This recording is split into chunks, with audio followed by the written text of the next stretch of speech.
The latter part of the year is when we start looking toward the holiday releases after the doldrums of summer. But there's still plenty going on in the world of video games, plenty to talk about. And on this episode, this final free play episode of Season 7, we are going to talk about whatever the heck we want as it relates to video games. I have no idea where we're going to go, as is per usual. So strap in for the next hour and a half. Let's see what we've come up with. It's the last free play episode of 2017, next on Downloadable Content.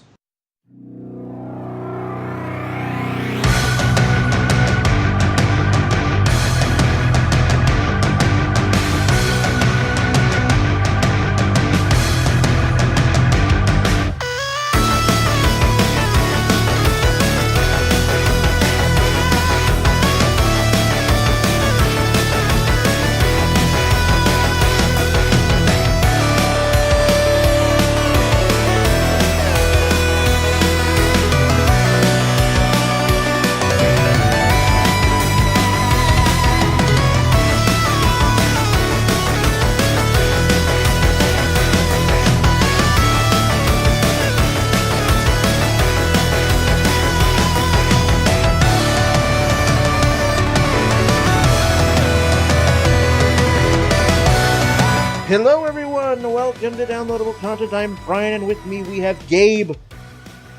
Hey. We have Ryan. Hello. Welcome back. We're going to be talking about anything and everything. I have no idea what the other two have up their sleeve. That's one of the fun things about doing these free plays. It's like, well, let's just see what happens. I also have no idea what I have up my sleeve. Bullshitting. A fine DLC tradition. Isn't that the typical way that the free play episode goes? We just bullshit it for whatever the hell we want. Shh.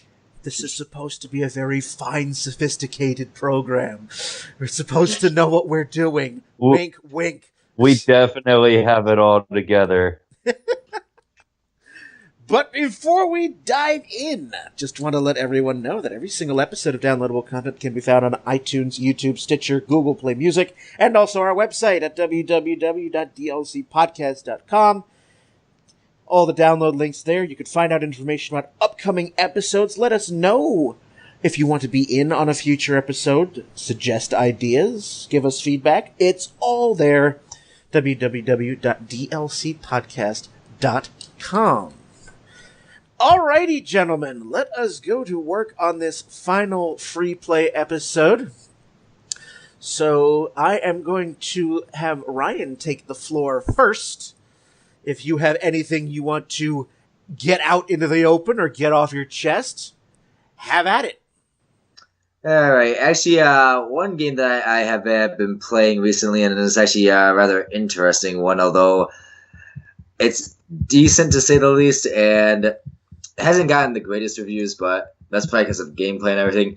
The game is called the Technomancer. I think it came out maybe a couple years ago or something like that. It's a sequel to another game called Mars Water Wars, I think is what it's called, or something like that. But anyways, so the Technomancer is an interesting one in the sense that you play as a Technomancer. So what a Technomancer... A Technomancer is a person that has a mutation that allows them to wield electricity, basically. So you're basically the human version of Pikachu. Huh. And with the Technomancers, what they do is that they're gameplay-wise, it has about 3 different styles that you can play as. There is the warrior style, the rogue style, and the guardian style. The warrior style, you use a staff, and that's how you basically get to beat the crap out of people. Well, you still get to, well, no matter what style you use, you get to beat the crap out of people anyways. Let's see, rogue style. It's just how you do it. The method of beating somebody up can vary. Yeah, it's just, you're gonna beat someone up no matter what. Alright. The rogue, you get to shank and shoot a person, so that's always a fun way to do things. And then the Guardian style, you have a shield and a mace. So yeah, block and hit. Always a fun way to do things. I personally like playing as a warrior style, but that's just me. So with the Technomancer, what you're doing is you are part of a group of people that have the mutation that allows you to be the Technomancer, to use electricity and stuff. There are certain things that you need to keep secret from other people, like other factions and whatnot, so you gotta be careful about how you play through and all that kind of stuff. The Technomancer kind of almost, in a sense, reminds me of Fallout in a little bit, in the sense that there are different factions you can do things for. So, like in the typical Fallout style, well, at least from what I played, you have like different factions. You can either do things for one faction, another faction, or another faction. Depending on what you do for them, you can increase your reputation with one, and it can cause problems with another one. And just different things. My personal motto is, if it benefits me in any way, I don't care. I'll do it whatever the hell I want. Always a good motto to go by in games. Yeah. So did you play Fallout New Vegas then? Yep. Nailed it. Yeah. See, I'm meant to be the host of the Fallout episode, coming soon to a theater near you. Gabe sneaks the plug in, just like, hey! Yep. If you would like to hear this handsome voice in a couple months from now, go on. Yeah. So with the Technomancer, you start off as a soldier in the army on Mars. So you kind of just following the usual orders of your superiors to get things done, like you're doing like small things like helping out the citizens, quelling riots against you, all that kind of fun stuff. One of the more interesting things I got to do was escort officials through like the slum area of one of the parts you are in. And yeah, it's always the fun thing of, oh great, I gotta deal with the bureaucrats. Alright, fine, escort them through, beat the crap out of people that try to attack you, deliver them, yada yada yada, usual stuff. But yeah, I always view the Technomancer as a very fun way of stress relief, especially when you get to beat the crap out of people. There's like a mob sort of thing called the Vori that you get to interact with their boss, but there are a bunch of tough guys that are like, what, you think you're gonna get in here and you think we're just gonna let you go through? And you're like, yeah, you are, or else you're gonna get the crap beaten out of you. They're like, bring it. And it's like, alright, I warned you. Beat the crap out of them, go and talk to the boss. And it's like, I told you. But so far with the story that we're dealing with is that the main character you play as Zachariah Mancer, one of the stronger Technomancers. He just found out that one of the factions has their hands tightly in the pockets of all the politics of the army you are part of, and their leader is kind of a little peeved at Zachariah. So he's basically pulling the whole, you defied me, so now I'm gonna make everything a living hell for you. And that's where Zachariah also learns that yeah, there's a lot of corruption going on, and it's like, we saw this coming up how far away, and it's like a mile away. But pretty interesting stories so far, and basically you gotta fight against them and restore things to the way they should have been, and in the process you get to take on their leader and be like, you son of a bitch. Okay, I'm just gonna kick your ass now and be like, don't do what he did or else this will happen to you. Go back to the way things were supposed to be. So yeah, that's pretty much it. It's I wouldn't say quick RPG, but it's like a very, very stereotypical RPG in a sense. There are side quests. You get to help out different factions. The cool part is you get to throw lightning bolts at people and arm your weapon with lightning, so that makes things even more fun. And then you get to explore some pretty cool areas. The whole thing about Mars with the Technomancer also is that you are in search of things linking you back to when humanity first left Earth to colonize Mars, because the story takes place like I think like 500 years after that whole colonization thing happened. So the Technomancers are searching for these artifacts that'll lead them back to like stuff that happened on Earth, so they can get the full story with it. But it's a decent RPG. I'd say it's I wouldn't say it's anything memorable, but it's just worth a one through. I had fun with it. Very good stress relief, especially when you get to beat the crap out of people and just zap them with electricity. And the story is very cool with it as well. So that's my thing. What did you mention? What systems this was out for? What were you playing on? PS4. I think it's also out for Xbox. Yeah, it's also out for Xbox One too, and I think it might be PC as well, but I'm not sure. Yes, I just looked it up. It's PC, PlayStation 4, and Xbox One. You know, it's reaching the point where there's enough of a library of games out there where I feel slightly more justified about wanting a PS4. And then the news dropped that Final Fantasy 15 is coming out for PC next year, and I'm like, well, never mind. Yeah, right. Yeah. Well, never mind. It's Yeah.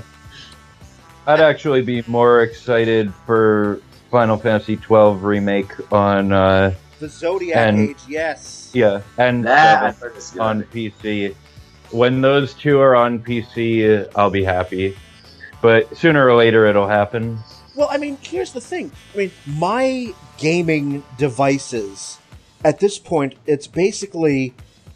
I mean, I still have, obviously, my PS3, but Yeah. my gaming has largely now been concentrated on PC and whatever Nintendo console is out at the time, because the idea of exclusivity, and I've mentioned this many times, so if you've heard this before, just skip ahead a couple of minutes. Like, the notion of exclusivity is pretty much gone. There are so few video games now that are only on one console and one console only. And there are fewer games in that category that are worth it. Yeah, so now we're in the era of the timed exclusive, which is the case with like Final Fantasy 15, where it's only out on PS4 to start for an X amount of time, and then it's going to start seeing other consoles. So it was like, I saw Final Fantasy 15 come out, and getting over, I still have that bit of skepticism, over Final Fantasy 13. Like, you fucking burned me once. But, I'm hearing a lot of good things about Final Fantasy 15, so, I mean, it does have my attention, but I'm like, you know what? I'm going to wait for the inevitable PC release, and people are like, oh, it's not coming out for PC. I said, give it time. Every other Final Fantasy game is out on PC. This one will get there, too. This is Square Enix. At this point, they're going to be releasing, Final Fantasy 8 or 9 or, any of those. They're going to be re-releasing it on an iPod if they can do it. Oh yeah, I'm just like a funny story regarding Square. I went before we started recording the summer vacation episode. I went to a sub place to grab my breakfast because I woke up around noon. So 2 o'clock in the afternoon, I'm at a Jersey Mike's getting a sub. And, I come, and the guy who's cashing me out, sees that I'm wearing a Kingdom Hearts shirt. He compliments me on it. He's like, "Are you excited for Kingdom Hearts 3? I said, "Maybe." I looked at him. He's so excited for Kingdom Hearts 3. I said, "I've been waiting over a decade for Kingdom Hearts 3. At this point, I'll believe it when it's actually in my hand." Yeah. Like, didn't you or your brother just post on Facebook like this morning or yesterday that you were playing Kingdom Hearts 2.8? Yep, I'm the one that has that one. And I wanted. I almost threw my laptop just in disgust. Not at you, but again, just all this bullshit that Square keeps doing. Kingdom Hearts 0.2 and 1.5 and 2.5 and 2.8 and. I'm like, Dream Drop Distance. Oh my good God! And I joke when I say the next game is going to be Kingdom Hearts 2.99 to the nth power. Just at this point, it's vaporware. I'm like, if it comes out, great. And I saw like, Kingdom Hearts 3 has a release date, and I'm like, sure. Mm-hmm. Yeah. You just go sure on. You just go on deluding yourself. Well, what they need to do is just make it official and retitle it Kingdom Hearts Forever. And, you know. Well, the and whole have thing Duke that they were Nukem as doing, a playable. the whole thing that they're doing with Kingdom Hearts, from at least what I understand, is that the reason why it's taken so long for them to get this whole crap done is because of the engine switch that they ended up doing. That's and because then Square keeps trying to reinvent the fucking wheel with every game they make. They can't stick to one engine. They have to build an entirely new engine, use it for one game, and then start all over again. I'm like, Square, you do realize there's a thing called Unity, the Unreal Engine. You know, you don't have to reinvent a proprietary engine every single time you make a new installment in your long-running franchises. And I have a lot of thoughts on this. yeah, Can't and you it's tell? I'm sorry, I will defend Kingdom Hearts just because it's one of my childhood games, and it's because they've actually managed to come up with a decent story for it. Besides the whole thing of just go through the Disney worlds, have the Square Enix characters in it, and fight the boss. They've actually managed to come up with a decent story for it, and like why everything in the multiverse and all that bullshit is going on. And it's actually a decent story that I think the first. And believe it or not, they're doing 2 parts to it. One is called the Dark Seekers trilogy, which is going to end with Kingdom Hearts 3. And then they had this whole idea of going on even further from there, which is just like, yeah, I'll believe it when I see it. Yeah, I mean, yes, I know you love Kingdom Hearts. I know that's one of your that's one of your babies. I know, but I'm just like, come on already, freaking Square with this. I mean, oh man, I'm gonna have to play Kingdom Hearts 1 and 2 all over again just to refamiliarize myself with what the hell happened. I'm gonna have to drag out my PS2 and oh man, I'm just I will believe it when I see it, but I have tons of other games to keep me company in the meantime. Yep. Like Darkest Dungeon and my entire Steam backlog. And there's some RPGs that I picked up on Steam that I want to play. And you know, I'm gonna wait until Horizon Zero Dawn eventually gets a PC release. Oh yeah. I really want to play that game. And what's another one? Nier Automata. Nier Automata. That is a fun game. I love it. It's on sale right now on Steam for like 40% off, and I'm like, that is really tempting. That's a really tempting game. I've heard some great things about it, and the problem is that I'm saving up money to build a new PC because I know that it's having some trouble with the more recent AAA titles, because this is a 7-year-old computer. And when I initially had it made, I wasn't down the PC gaming rabbit hole yet. So I had it built so that it could withstand Photoshop without it dying. And so I think that has helped it to be able to play more games than it possibly should be able to. But at the same time, it's like, I'm playing BioShock on my PC, and my graphics card craps out because it's drawing too much power from the power supply, because the power supply that came with this thing is really, really inferior and not meant for serious gaming. So it's like I'll be playing BioShock, and in the middle of a battle, and suddenly my monitor just dies. Because the graphics card crapped out, and the only thing I can do is actually restart the computer. Yikes. So it's like, yeah, okay, I'm not gonna do anything further with that. Yeah, future-proofing a PC is kind of tricky, but, you know, you just get the best that you can afford and be smart about it. Do a little research, you'll come up with one. Like, I built my own computer last year.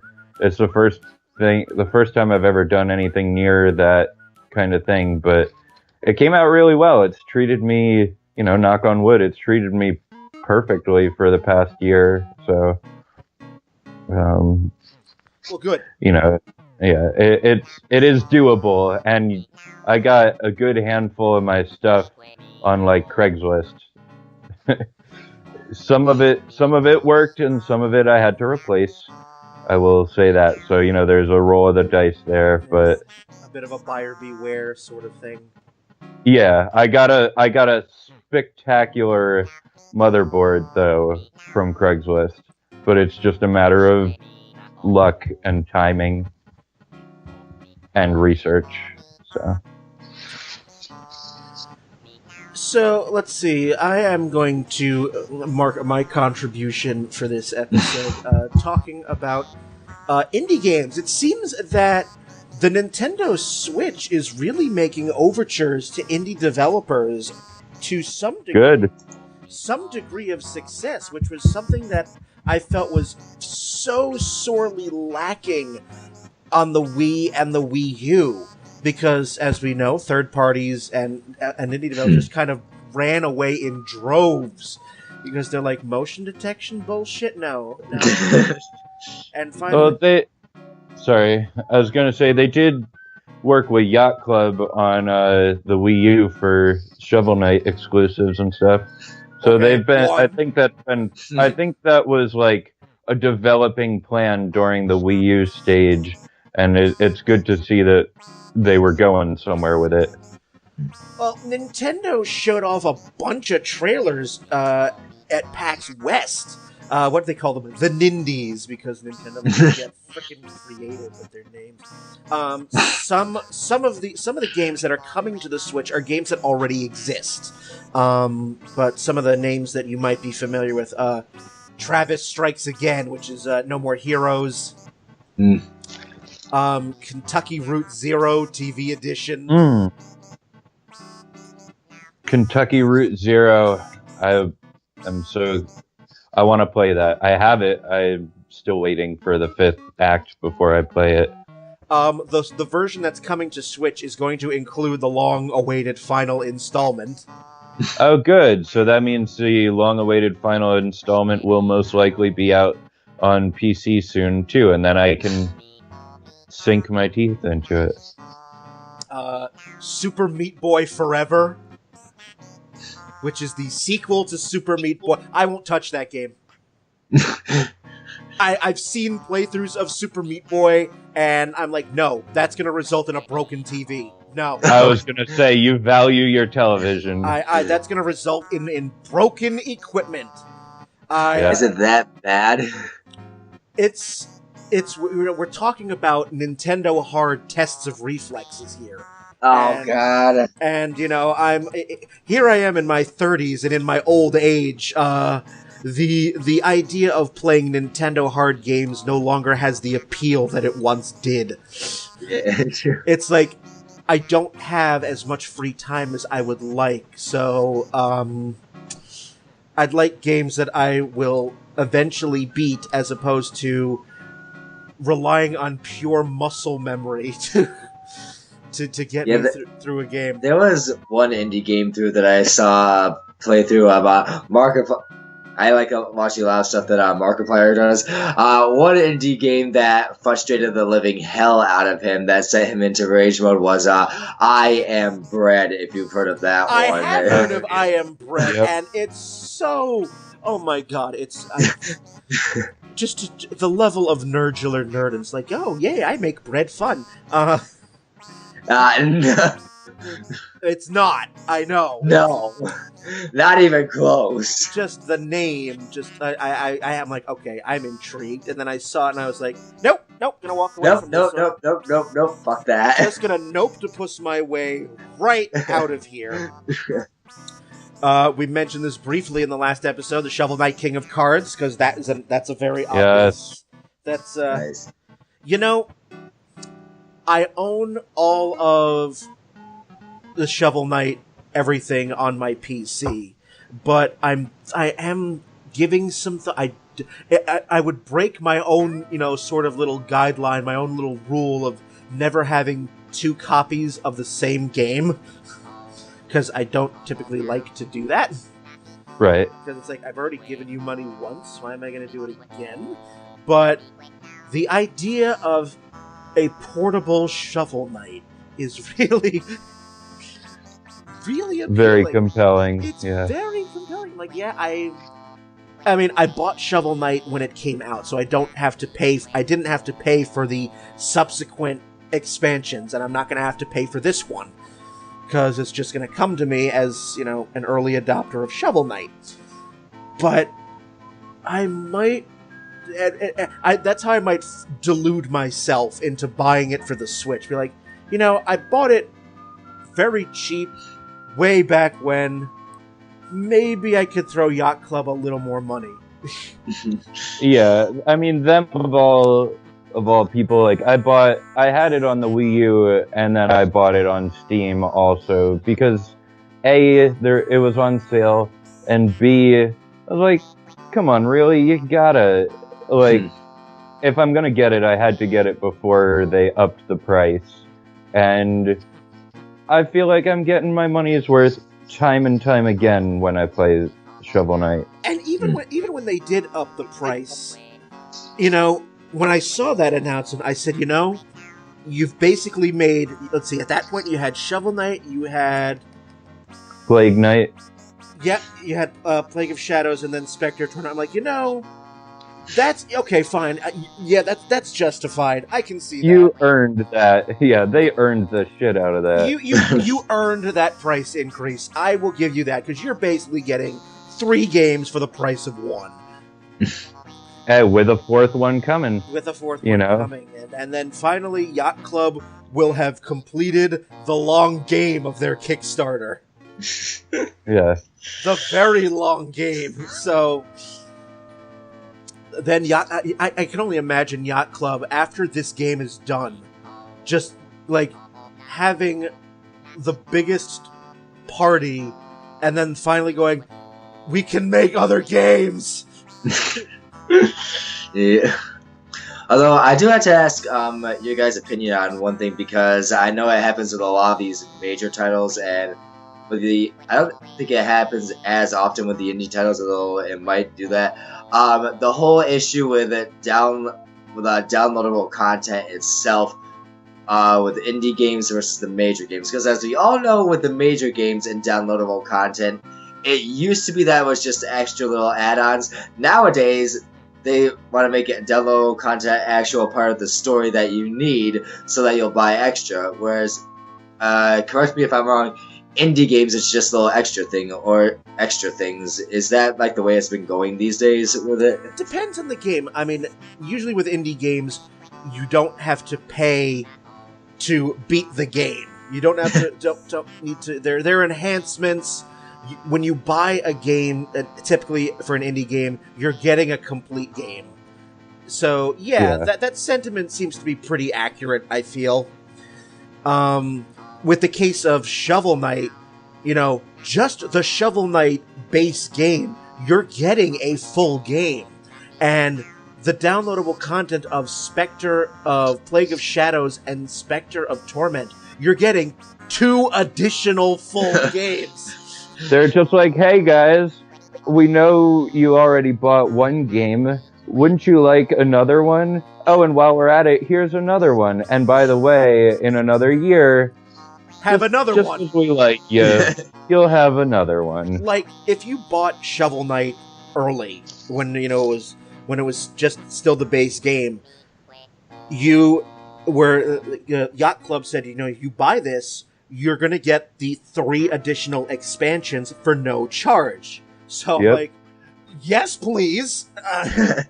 Because knowing that you plunking down $14.99 at the time, knowing you're going to get 4 games for that $14.99, and it's just like, what? You can't find a much better video game deal than that. And considering the quality of the game, I would argue you just can't find a better deal than that. So, you know, so they upped the price last year to $24.99. So, in that $24.99, you're getting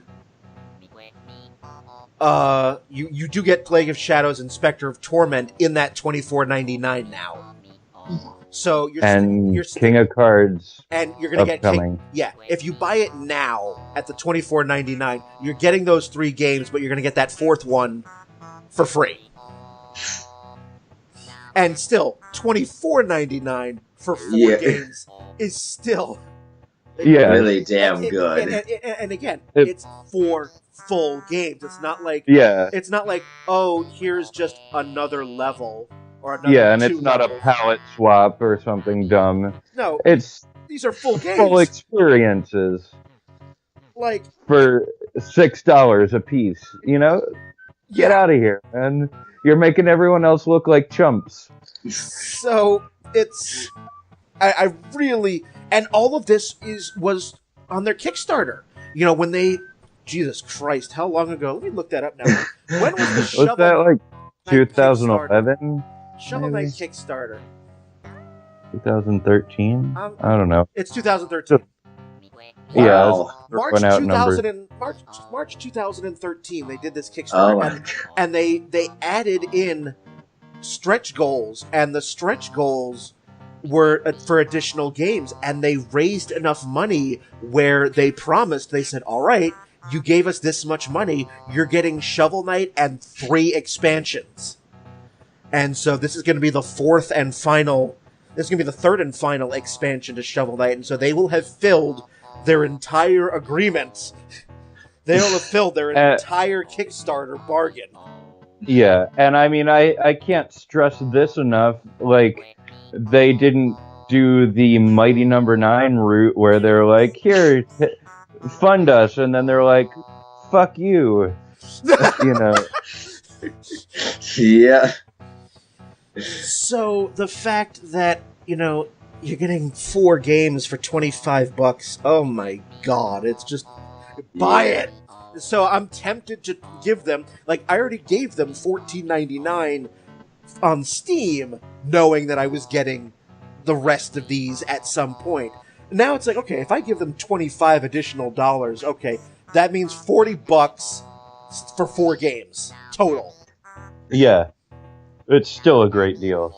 It is. So, I really, if you like the old classic 2D side-scrolling homages with homages to Mega Man and Castlevania, but still having its own great story and great soundtrack, get it. I get it. Just yeah. You'll if thank you us like later. all those things and you don't have it already, what the F is wrong with you?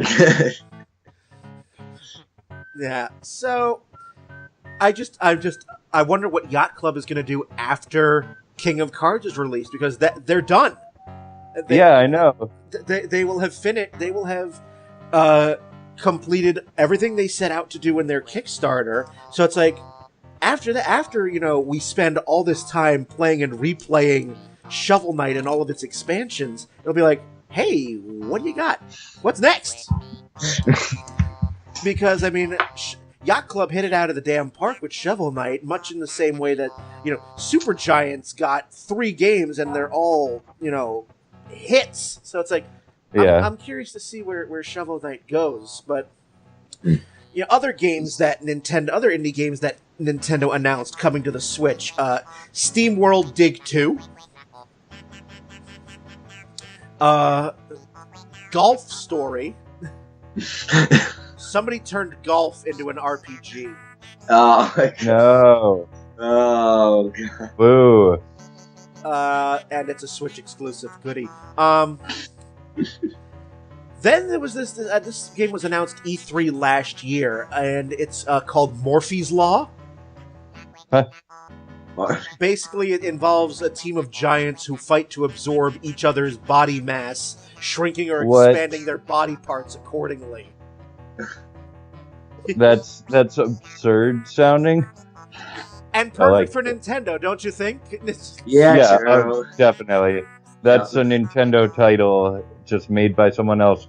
Can we go back to Golf Story for just 3 seconds? Who the hell was like, 90% of people think golf is boring as fuck, and a lot of gamers just do not have the tolerance for RPGs. You know what would be good? Let's take both of those and let's put them together. Like, who is that for? Is that for our president? That's for our president, isn't it? It might be. No, God damn it. with the golf story, what I think would be hilarious for them to do, if you've heard of the games Golf with Friends, like how they have different, it's like pretty much like mini golf and stuff like that with the different levels, and then you can choose the different shapes. I think it would be hilarious, like for the RPG, where you have different side quests but you gotta be able to hit it a certain distance in a certain time with a certain ball in order to complete this side quest. And then the main quest is just everybody is just hitting the ball into the hole, and you had to go against all these obstacles and stuff like that. I think that would be hilarious. There is only one golf game that I've ever played that I actually enjoy and still play on occasion because it's so zany. Mario Golf Toadstool Tour for the GameCube. I knew it was going to be a Mario Golf. You know, or as I call it, Malf. But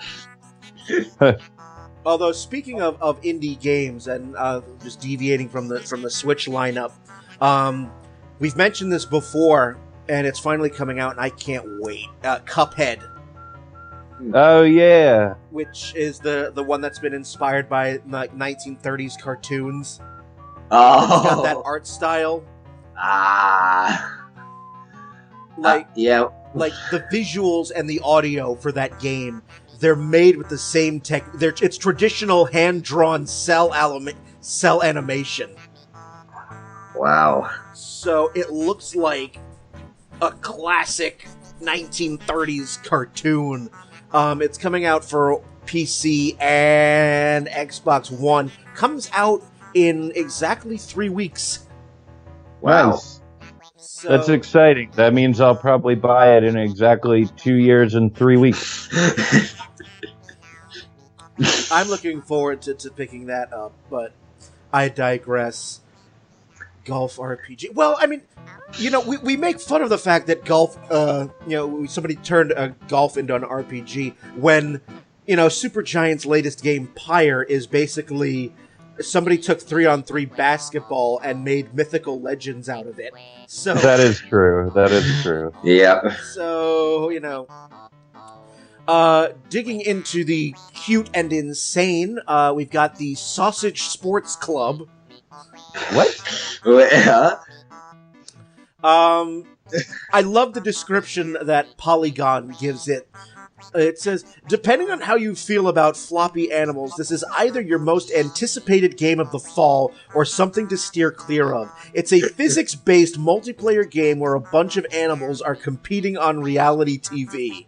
Oh, what? What is this called? Sausage Sports Club. What? I'm at a loss for words. Wow. And when that happens to the poet of downloadable content, that's an accomplishment right there. The writer has run out of words. Alright, the visuals look pretty interesting. I just don't even, like, the concept of it is baffling. What? I just don't know. I don't know either. Then we have Yono and the Celestial Elephants, which looks very adorable. Apparently it's about an elephant who uses its trunk not only to open chests, but throw explosives. Always a fun thing with explosives. Those elephants are always throwing stuff with their trunks. We've got a breakdancing game coming out called Floor Kids. Is that like one with a pad, like a dance pad or something? Or I have no idea how that's going to work with the Switch. I mean, the trailer, all of these trailers are up on Polygon and also on YouTube as well. So, then for those people who like to build things, we have a bridge building simulator called Polybridge. which looks initially to me like someone's trying to ride the Minecraft train. Either that or they're trying to give a bunch of kids like a major boost for their like bridge building project in class. Yep, I remember that. Although, I mean, like, I don't know, do they still have those classes in school nowadays? I don't know. Do we still have an education system? Not with Betsy DeVos at the helm. I know. I don't know. I think that's going to be my topic, guys. Are we still in a country? Is this the real life? You know, that kind of thing. Yeah. That sort of thing. The next one on this list is one I'm actually very excited about because I got to demo it at PAX. Nice. It's called Wolverblade. It is definitely an homage to the classic side-scrolling beat-em-up action games. So think Streets of Rage, or more recently, Castle Crashers. Yep. You know, the game is set in ancient Britain, and when I spoke to the developers at PAX East last year, they said it was coming. It was going to come out for PC later on in the year, around the fall. But it was just announced that it's still getting a PC release, but it's hitting Switch first. Wow.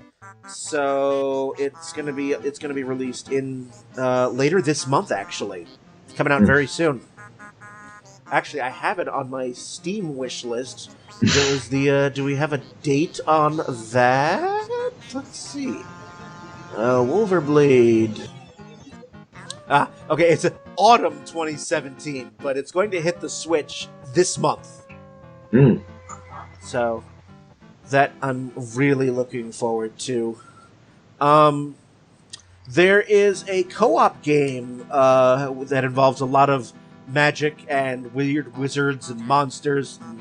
It's called 9 Parchments. Ooh, that sounds interesting.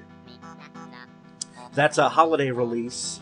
And the last one on Polygon's list is called Lightfingers, which is a turn-based multiplayer game where up to four players, compete on a magically enhanced board. So that's out next year. So yes, some of these look incredibly goofy. Some of these are ports of already existing indie games. And some of them are brand new. So I'm really liking what Nintendo is doing here and how indie developers have decided to expand their horizons a bit and not just make games solely for PC or for PS4 or Xbox One. Nintendo is getting a piece of this pie as well, and that's really good to see. Yeah. And I mean, I think the Switch is a much more accessible console than the past two ones for indie developers. I think that's a big part of it too. And I mean, Nintendo has to have that sort of culture of welcoming in indie developers. Like the last two, especially the Wii, they're like, no, we got this. We do our own thing. It's totally unique. People are going to buy into it. But maybe the technology is not at the point where they're ready to take another step like they did with the Wii. So they're like, let's make a more traditional console. And what do you do in this day and age? You gotta include those indies, otherwise you're not gonna have all that many sales. That's very true. So, alrighty. So, Gabe, do you have anything? Have we bought you enough time? What's that you say? We're going to commercial break. Well, we are at about the 45-minute mark, so you may have been saved. Yeah, he was saved. You might be saved at this point, but your time is coming. I know. Your time is coming. So we will close the first half here but we're going to wait with bated breath as Gabe tries to pull something out of his ass for the second half. Please don't bait your breath. Your breath is not needed to be baited. You can breathe easily. All right. Well, we'll do that. There'll be some music, so Gabe will have some more time to come up with something. So. Is it the Jeopardy music? Let it be the Jeopardy music. That would get me a copyright flag on YouTube. Yes. I'd have to send a royalty check to Merv Griffin or something, so, and I really don't want to do anything like that. So, on our second half, we'll continue talking about anything and everything. So, you're listening to our latest free play episode here on Downloadable Content. We'll be back.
Welcome back to Downloadable Content here on our free play episode, talking about a whole variety of things. We talked about indie games in the first half, Nintendo's upcoming slate of indie games. Ryan talked about the game he's playing, the Technomancer. And so now we shift the spotlight to Gabe, who has been not so subtly employing delaying tactics to avoid a topic. But I think he might actually have one, right? That's me. So, Gabe, you are going to start this second half again and take it away. What do you got? Of course, you say again, referring to the previous episode, but not everyone has that context, Brian. I'm just... You're right. So, all right. Welcome to DLC Free Play 3, Side 2. My name is Gabe, and I'm going to be talking through game narrative. What works? Narrative is hard enough on paper. How do game developers make an idea coherent? What are the pitfalls of poorly constructed narrative?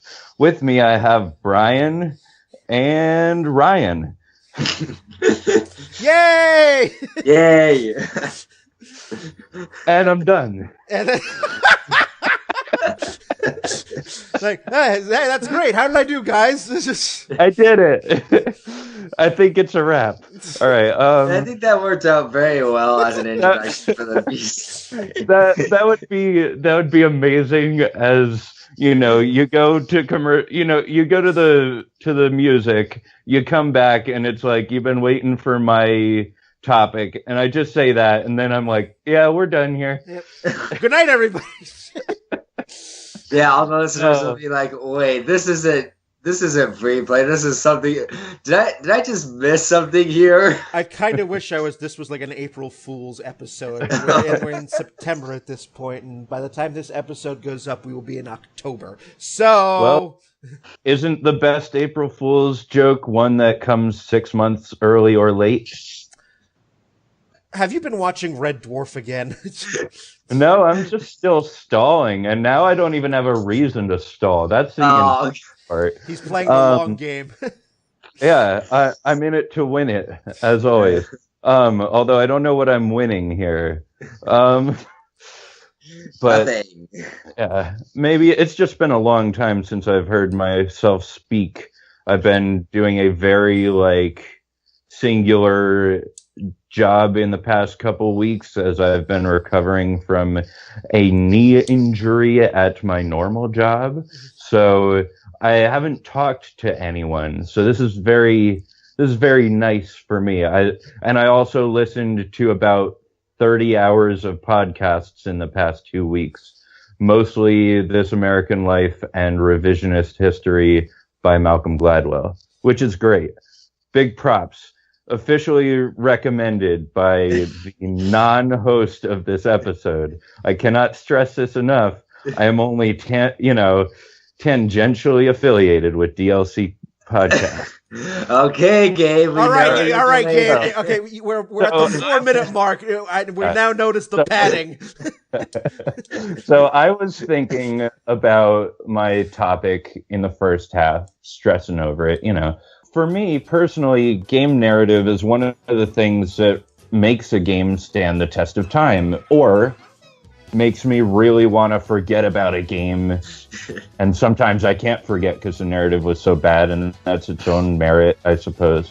But, I'm trying to think. Narrative in general is difficult as a writer, trying to get all the pieces to come together well. How is a developer going to do that? How is a developer going to make an idea coherent when it's not just on paper? It's in a fully fleshed out world. I mean, you look at some games like Mario, for instance. Even though its narrative is super simple, it's consistent and it works because your character's motivations are the same as the gameplay. You have to get through these levels, and the narrative demands that you do so anyway, so you're playing along. On the flip side, I mentioned in the previous episode, and I'll mention it again when I host the Fallout anniversary episode, potentially, that Fallout 4 has a real narrative problem, and there are some other games that do as well, and the term for, and the problem is when the gameplay doesn't really match the narration that the developer was going for. I'll use Fallout as an example because, again, you're supposed to really give a shit that your baby got stolen from you and your spouse got killed during the time when you were in a cryogenic sleep. But they didn't set it up well enough that you give a damn, because you only knew them for 5 minutes, then the world ended, and you go out into the wasteland, and there's 1,000 other things to do. And really, where if you were actually living in that experience, obviously getting your child back would be the first thing on your mind. But when you're playing that experience, getting your child back is the last thing on your mind, to the point where a modder went in and replaced the mini nukes that you can launch with the character model of your little baby, so you can actually launch these exploding Shawns out of the Fat Man mini nuke launcher. That is an example of what is called ludonarrative dissonance. It's when the gameplay does not match the game, the story the game is trying to tell. So what works? Have either of you had any games where the story is just perfectly tied to the game that you're playing? I have a perfect example, but I'll save it for later. I want to hear if you guys think. Yeah, I got actually one series in general that was perfect just to the way things were going, and it's of course one of my favorites, and I think you guys like it too. I was impressed by BioShock, believe it or not, with the way that the narrative... Oh, you stole mine! Yep, BioShock. It was just with the narrative with BioShock, and like how when you first start off, you have no idea what the heck is going on, and as the story slowly progresses, you find out, wait, shit, that was actually going on. And then when you find out the whole thing at the end of what actually really happened, you're like, damn, that was really good. Oh, that's I'm gonna piggyback off of Ryan here because he stole mine. That was That was the first thing that popped into my head when you asked that question, was BioShock. The whole, you're exploring this underwater, what was supposed to be a utopia, and as you find out, a very capitalist utopia. And that this was supposed to be a world where you could really do anything, like a pure distillation of the American dream, as it were. And as you're going through, getting the little audio snippets from the people who lived in Rapture, from Andrew Ryan, this is a man who is an incredible idealist, but at the same time, a very predatory capitalist asshole. Yep. And just what happened that led up to Rapture's downfall. And it's just so beautiful and so perfect, seeing what happens when you take a society that is built on really no rules. Mm-hmm. It's really no rules capitalism, and what happens when you take away the safety nets, and it really becomes a survival of the fittest, and it's dog eat dog. And of course, one of the biggest plot twists in the history of gaming with Would You Kindly.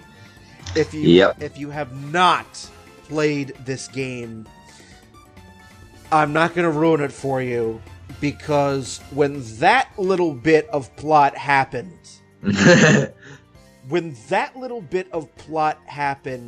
you're just like, what? What? Because it's so subtle.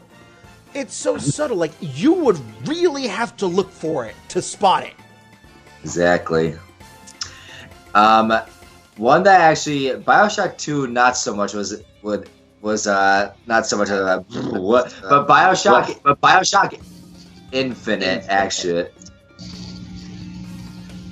All right, I mean, BioShock 2 is seen kind of as the of the series, Yeah. but I think it deserves more credit than it actually gets, because now you have a game that takes place a decade after the first game. So, and there are still people living in it. And, now you get to see what society is like from the total opposite end of the spectrum. Yep, from the big daddies themselves. From the big daddies themselves. Now you go from dog eat dog, survival of the fittest, into pure individualism to collectivism. Mm-hmm. Which is, I think that's cool to really flesh out the narrative and see it from another perspective. I think that's awesome. Yeah, BioShock Infinite, though, tossed me for a loop with its ending, and that's all I'm going to say on that one. Yep. I'm going to talk more about this in a few weeks when I'm going to plug this one, too. We're doing an anniversary episode for BioShock. 10-year anniversary for BioShock. God, 10 years already. For fuck's sake. Damn.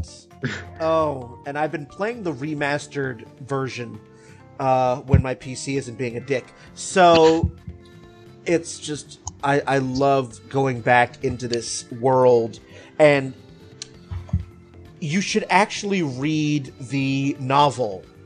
There's a novel of it? I did not know that. It's called BioShock Rapture. It's a prequel, and it's officially recognized as canon by 2K. It goes into how Rapture got built. And you're reading it from the point of different characters. You're reading it from the point of Andrew Ryan in some bits, and Bill McDonough, who has the Fighting McDonough's bar in Rapture, and you're reading it from the point of Frank Fontaine. Wow. And so you get to see how all this culminates into the downfall of Rapture, because the book ends very shortly where the first game begins. Wow. Gotcha. So to me that sounds... Do you get the impression that was written after they made BioShock or before they made BioShock? Or, like, that the skeleton of that, at the very least, was written before they made BioShock? I actually don't have a really good answer for you, because the novel came out after the first two games were put out. So it's like going in, knowing what happens in those first two games, it was actually kind of nice to see the lead up to that. Yeah. But whether... I don't really know if I could answer, convincingly whether this was in place before development started, because the book is written in such a way that it might have. I mean, Ken Levine might have had these notes and given them to Raymond Benson, who was the author of the BioShock Rapture novel. Mm. So there might have been some communication between the two, but I don't really know for certain. Yeah, the way that everyone taught. Full disclosure, I have not played all the BioShock games. I know I should just get out now, but I own them. I have not played them all, but partly because I was a little bit of the way into the first BioShock, and my PlayStation 3 died, and I was heartbroken, so I was never able to go back. But slight correction: the book was written by John Shirley, not Raymond Benson. Different author. So. But yeah, the way I hear people talk about the narrative in that, I would not be one bit surprised to find that the book is at the very least some adaptation of notes that were, written or plans that were made going into the first BioShock game. Because I think in terms of a full world building, Like again, to think about Mario, the narrative doesn't have to be complicated because the whole scenario is very straightforward. But to think of something like BioShock, which is this whole, essentially alternate world or dystopia, you have to. I guarantee there's like page after page after page of backstory or planning that went into it, and I would not be surprised for a second if at least some of that was adapted into the novel. And one thing I'll actually add too with BioShock, just because of again with the narrative itself of how it was, a lot of BioShock when you fully get through the narrative of everything, it reminds me a lot of Anne Ryan's novels in a sense, especially Atlas Shrugged in that sense. But what would happen? But what actually with Atlas Shrugged, what would happen if it fell into a true dystopia? That's honestly what BioShock truly captured for me with its full narrative. Yeah, well, I know it was written. Secret. Yeah. BioShock was directly inspired by Ayn Rand's books. So, well. Yes. So the fact that you picked up those vibes on it should be a shock to nobody. Exactly. Yeah. So, I mean, that also, again, contributes to the narrative because they have that backdrop already developed, And so I'm interested in hearing, how developers make the idea that they're going for or the narrative coherent. In terms of the gameplay, do you feel like, yes, I feel like I'm living in this world. I feel like if I were, I feel like this story reflects the experience of someone in this world in a genuine way. And if so, what is it? Is it like certain tweaks to the gameplay? Is it the nature of those injections? When you take them, they affect you like in multiple different ways. I've forgotten the terminology because again, I only played some of it, but you guys would be able to answer that better than I could. I mean, I sort of have that feeling. I'm gonna pull a game from way back, Myst. Oh, yep. If you were old enough to play Myst.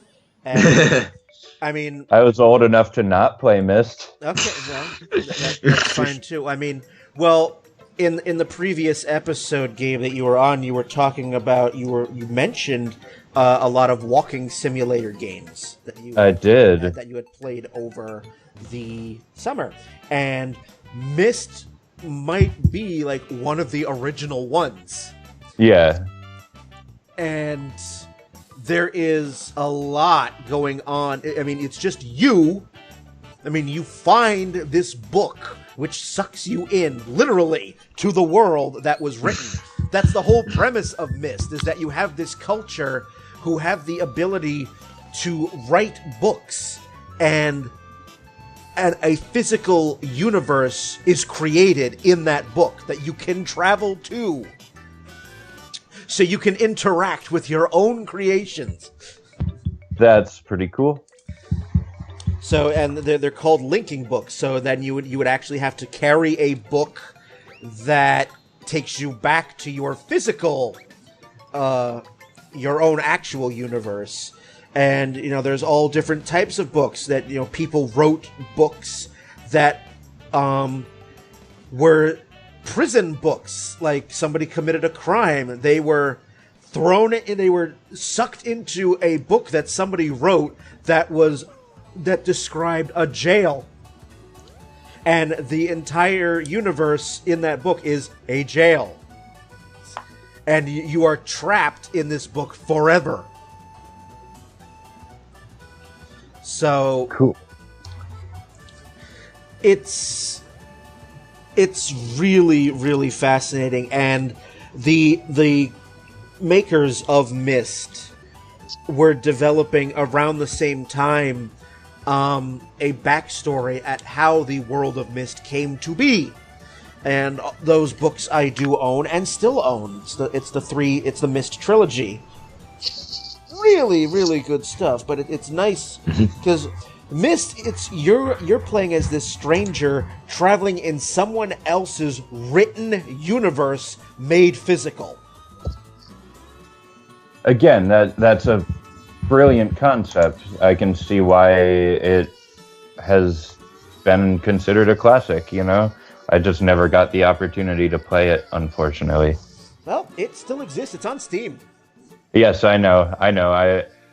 And has been Thanks for pointing out that I'm an asshole who could certainly have played it by now. Well, I do what I can. I mean, obviously, it's been updated for modern PCs because I do still have the original Myst disc that I had for the last since I was a kid. Still works, but when you pop in a Windows 95 game on on a Windows 10 machine, oh god, you're going to notice some graphical infidelity. It's no good. In order for the original game, to actually run on Windows 10, you need to install QuickTime 3. Oh god. Because it will not play on modern QuickTime. So the words "install QuickTime" are enough to give me nightmares anyway. As they should. Yeah. As they should. Oh, Broderbund, how I miss you. So, yes. And, then you have games, that have are very narrative-driven, that are not, your shooters or your walking simulators. Just look at any RPG. Yeah. I mean, certainly. Obviously, there are bad narratives, and as a result, those games are notorious and memorable for all of the wrong reasons. For me personally, I'll throw Xenogears in that. Oh yeah. Because now you're trying to add philosophy to the mix. Here's some Nietzschean and Jungian philosophy. Have at it. What? But is it like poorly realized philosophy? Like, oh, the writers of this took one class on philosophy and said, well, I can throw this into my game, or? No, I just think, there was some translation issues. Because this was a PS1 game, and, we were still in that era of, not the best localization. In the era of words don't matter, call her Eris. Kind of, yeah. With not only is the translation a bit sloppy, but so is your punctuation. Yeah. And also, when you're not, when you don't know a lot of these philosophical concepts that Xenogears, and really most of the entire Xeno series throws at you, all that text, my god.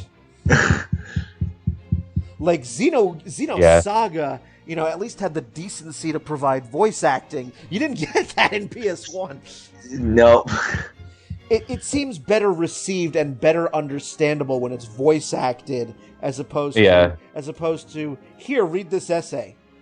Granted, would you really have wanted a Xeno Saga Jill Sandwich edition?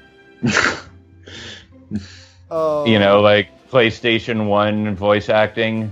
Oof. No. God. No. Yeah. Yeah, no. No.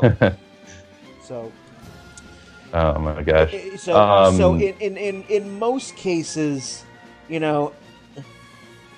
how do you you asked, how do you overcome a bad narrative? And, in some games, you can't. Yeah. Like Xenogears, I said that, it had very good gameplay, but and I've always had this opinion. For me, narrative is For a game that is meant to be narrative driven, that is the most important feature. I will suffer bad gameplay if the story's good. I use Final Fantasy VIII as the example of that. I hated the gameplay of Final Fantasy VIII, but I loved the story, and that's what kept me going. Yeah, I loved the story too, and I remember trying to talk about the story and just being steamrolled like, yeah, Final Fantasy VIII is horrible. But I'm glad to hear that. I know. Yeah. I'm glad to hear some appreciation for the story, because I was vouching pretty hard for that, and I remember I went on a long, way too windy rant. Yes, you did. This was my long overdue apology for that. And then we just had the catastrophe that was the Final Fantasy 13 trilogy, which we will not go into. You know, I have the power of the eject button here. It's gonna happen. But no, I mean, I slogged through Final Fantasy VIII because the story was what kept me going, despite my utter hatred of the junction system. And the story kept me going, and that is for me the key. I can suffer bad gameplay, whereas an example, a more recent example, I Am Setsuna. Mm-hmm. I liked the gameplay. To me, it felt pretty seamless, pretty nice and flowing, but the story fell very flat for me. Very generic. Yes. Yeah, so it's like it's all the same story beats. You've seen them before. There's nothing that gives it its originality other than the game engine, and for an RPG especially, that's not enough, right? Yeah.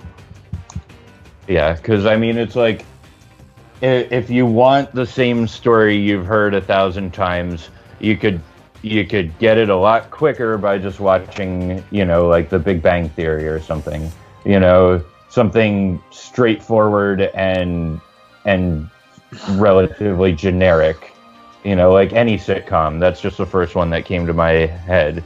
Like a lot of television shows, you're just going to get a straightforward rehash of someone else's ideas, unless there are obvious standouts, and I don't want to go too far. But my point is, I Am Setsuna, it sounds like, has that issue where why spend hours and hours playing a game that doesn't offer anything new story-wise when the point of RPGs is story.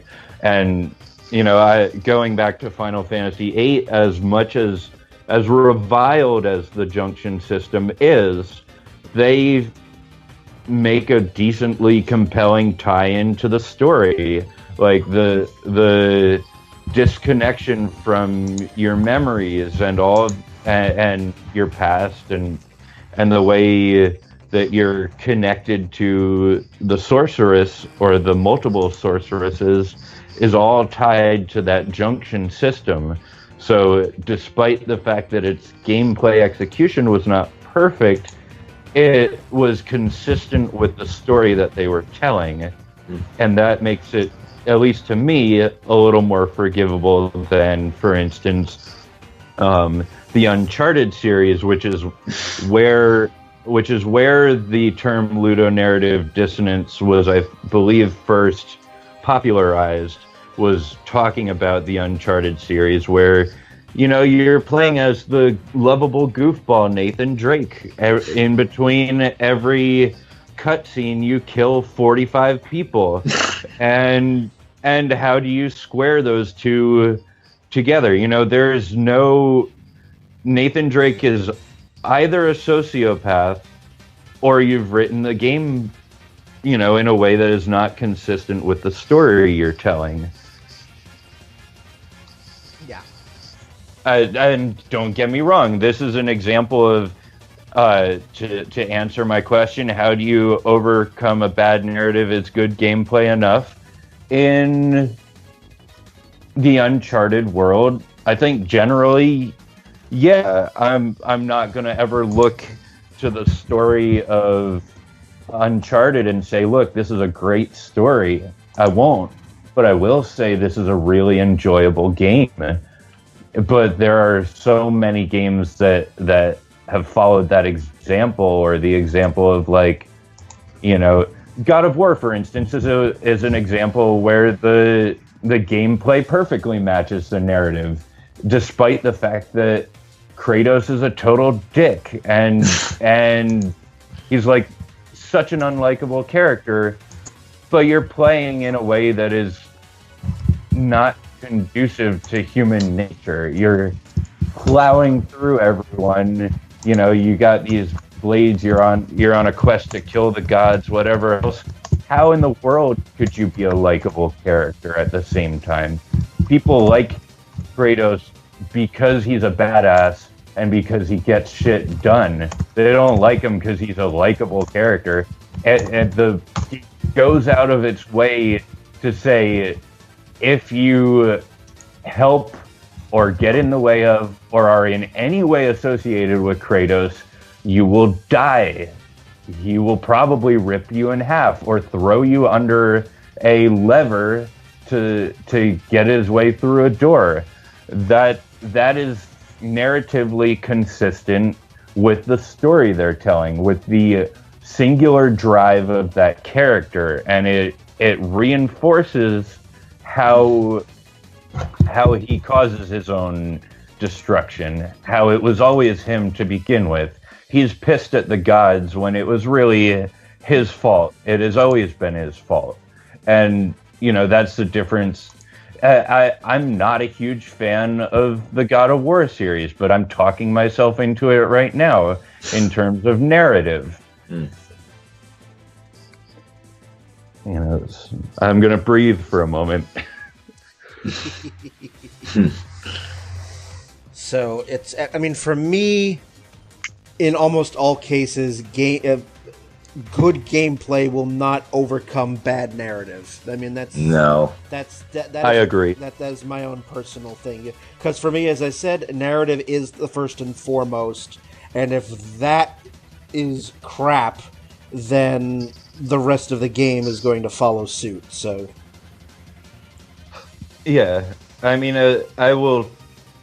I may get more into this in the Fallout discussion coming soon, but like, the difference between Fallout New Vegas and Fallout 4 is night and day, because Fallout New Vegas was written by the team that made part of the team that made the earlier Fallout games, and gave a shit about narrative. It's a really good example of it. If you go on YouTube, you can just search, like, the difference between Obsidian and Bethesda. It's as simple as the character creation, like just picking your stats for your character. In Fallout 4, no matter what you do for your character creation, if you give them maximum strength and minimum intelligence, you give them maximum perception and well-rounded everywhere else, the person who receives this information is like, oh, well, yeah, that's all great.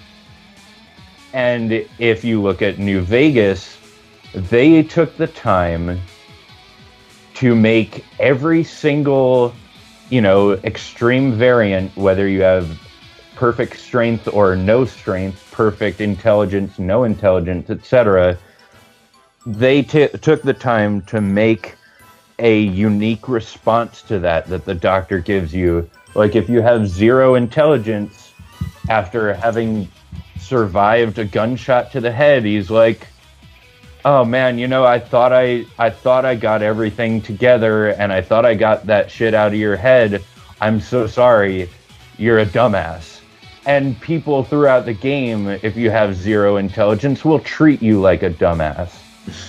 In Fallout 4, that does not happen. And that's the difference between good narrative and bad narrative. It's built into the fiber of the game.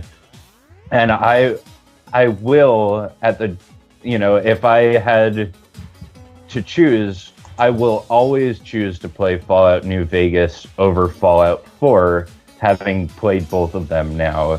if I went back and I wanted to start a new game, it would have to be Fallout New Vegas, because there's so much story, and I went through it as much as I could, but there's still more to it. You know, Fallout 4, I have never beaten it. I don't care to beat it. I don't give a shit. Where's Sean? No one knows. All right. And I'm sure when you get to that episode, I'm sure you'll have good, long, healthy rants while I go bugger off. So, yeah, I assume we're pretty much out of time, right? We've got about 10, 15 more minutes to go. There was something else I wanted to bring up, and Ryan, I don't know if you have anything else to bring up, but I think I'm good on stuff. You're thinking good on stuff? Yep. Yeah. All right. I know I've taken up like half of the entire show. I just wanted to throw one more in. We don't have to talk about it, but just a plug as always for Supergiant. I have not played Transistor yet, but the narrative and the narration in Bastion is superb, and the final level, the narration with that will stay with me always. Oh, I don't have to say more than that. The line where he says, "It's funny, all of us are waiting on a kid," is just so. I don't know how to express it perfectly, because it expressed it perfectly right there.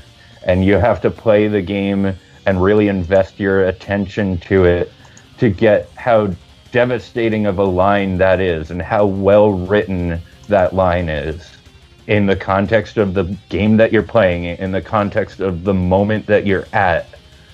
All of us are waiting on a kid. That's one of my favorite lines in recent memory from anything. There are many reasons why Bastion is one of my favorite games. It's such a good story, and just it is so beautifully presented all around. All of the different elements in that game, narrative, music, gameplay, is just this wonderful marriage. It just all fits so well, and oof. And it's only like a 5-6 hour game, but it is packed. I spent so much more than 5 or 6 hours on it because it's worth it. It absolutely is. I've beaten it a few times now. It's just. And send up the flags for anyone who hasn't played it yet. And I know by the time this is released, it'll be over. Sorry for all of you at home who are listening, but right now it's 75% off on the Humble Store. $3.74 for this game. You need to buy it, Yeah. Go get it. Or even, this is episode's going to air by the time that's over. But even then, pay what is it normally? $14.99, $9.99? Yeah, maybe. It was 75% off, and it was $3.74. So I don't think it's like, it's dirt cheap. It's $15. $14.99. Or wait for the Steam sale at the end of October. That's coming up. That'll be here. By the time you're listening to it, it's around the corner. So. And Ryan, have you played Bastion? I have not played Bastion. Have you purchased Bastion? I have not purchased. $3.74, Ryan. Yes, I'm hearing a trend here. Gabe is going to drive from Texas to where are you, Rome? I'm in Massachusetts right now. Oh, you're back in Amherst. All right. So he's going to drive past me to get to you, and he will do it. I will get it. He's insane enough to do it. I will get it. It's really an amazing game, and Transistor as well. So.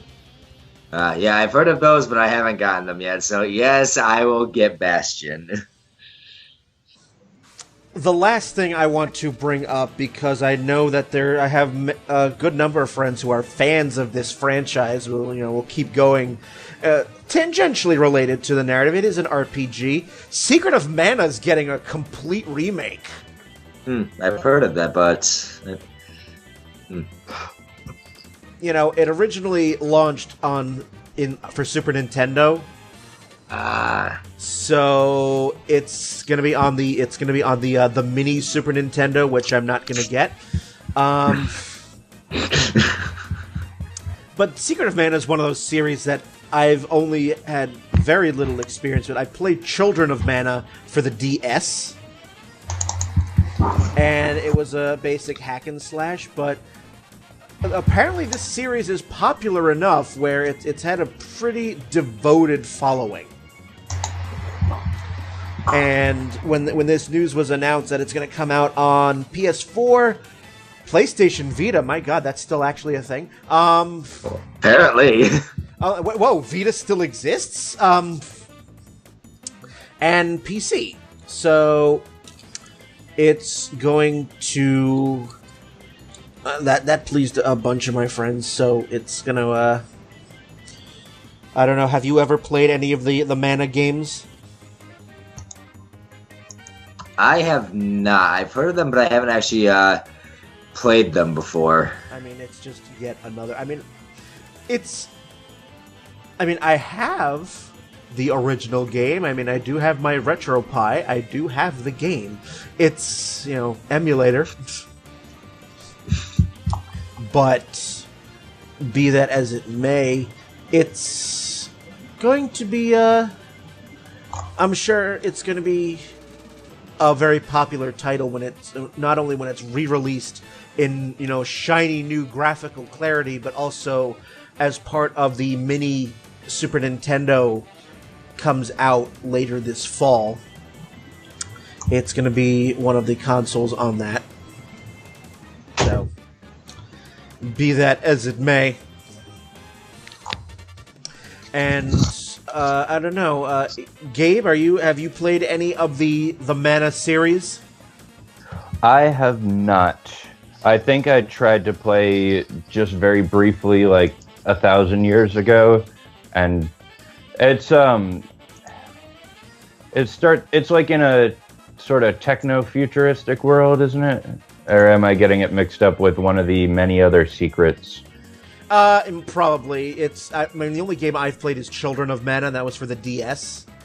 And that was a sort of fantasy setting, very hack and slash, and it was, insubstantial story, so, I mean, I beat it, but it was... Was it by Sega? No. Oh, right, no, it wouldn't have been, because it was for the Super Nintendo. Yep. I don't remember if I played any of it, but I certainly haven't beaten it. Yeah, Mana is Square. Yeah, that's what I think that's what I meant when I thought Sega. Yeah. My brain just was not connecting. Unless you were thinking of Phantasy Star, that's Sega, but that could be it. I don't know. I played like 30 minutes of some game, and it was mostly text.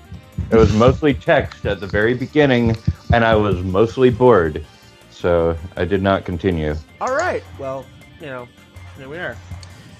Alrighty, anyone have any other things to add? Want to get off their chest, or are we going to put this to bed? Bye, Bastion. I'm all good. I see, alright. Bastion, hold up, on Bastion, I'm looking at Steam right now, and it says it's not the $370, it's $14.99. You sure? It's the Humble Store. Oh, Humble Store. Let me put it this way.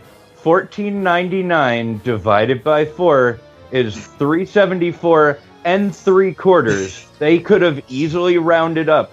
They rounded down. That's how good of people they are. You need to support them. They spared you a penny because they love you, and you will love them. Alright, I'll look at it. Yeah, I'm pretty sure I'll find it on here. And yeah, it's on Yes, Humble. I will. Yep, I will get it. Yep, I see it. And, and Gabe's gonna be like, I'm gonna hold you. I will. You have no accountability to me. What am I gonna do? I know Brian raised the possibility of me driving all the way over there, but we're in a gas crisis down here, okay? Like, the price of gas went up 60 cents in the past 2 weeks. Oh, same here. So I'm not going anywhere, is what I'm saying. It's going to go up even more with Irma. And, so what can you do? There we're at. Mhm. Alrighty. But just know I'll be sending energy your way if it'll be positive or negative depending on your Steam library. The great arbiter. All right. So if any of you out there on the wide world of the internet have any thoughts about what we've mentioned on this episode or any other episode of downloadable content, you can get in touch with us using the feedback button on our website, www.dlcpodcast.com. Again, every single episode is there, as well as iTunes, YouTube, Stitcher, Google Play Music. Find out what episodes we are going to be doing for the rest of 2017. Let us know if you want to be in on any of them. Come right on. Anyone can join. So that is all on the website, dlcpodcast.com. So well done, gentlemen. All it remains for me to do is to thank Gabe and Ryan for being on this episode. And thank you. Well, Yep. Congratulations, Gabe. You have now hit the double digits. This was your 10th episode. Yes. So Yes. well done. Achievement unlocked. And I feel like I actually came up with a good topic too. So That you all did. that stuff paid off. Yes, you just needed 45 minutes additional to Yeah. Well, my brain was all tapped from the previous episode, which you can listen to now on Stitcher. aha. Yeah. Yep. Meanwhile, Ryan, this is number 15 for you. So Wow. very good. Cool. Excellent. Thank you guys for being on. And on that note, I'm Brian. Have a good one, everybody.